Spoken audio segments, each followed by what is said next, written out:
Everything Walt made filtered through him, and that's why his faith and values matter, because it's in everything he did.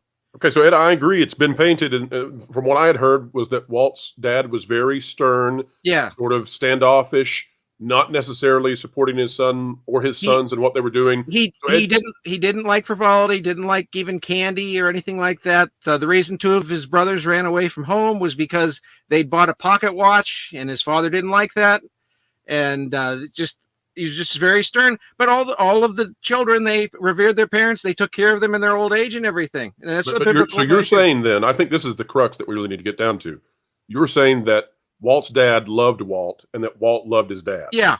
And you got to remember the times and everything this was in. It's not like today where people talk about their feelings and everything. It's different.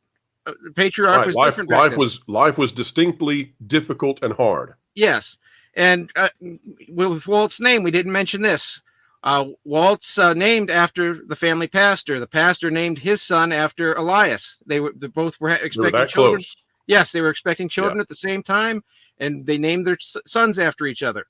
And Walt's father also preached at the church sometimes when the pastor was away. He built the sanctuary for that church. His mother played the organ, was the treasurer for the church. Walt's mother. So Walt's pretty close to being a pastor's kid. Yeah, I guess you could say pretty close. I mean, if your dad is speaking in front of the church in lieu of the pastor when he can't be there, that's they close. Also they did devotions around the dinner table and everything. You'll see a lot of that in the old Disney films.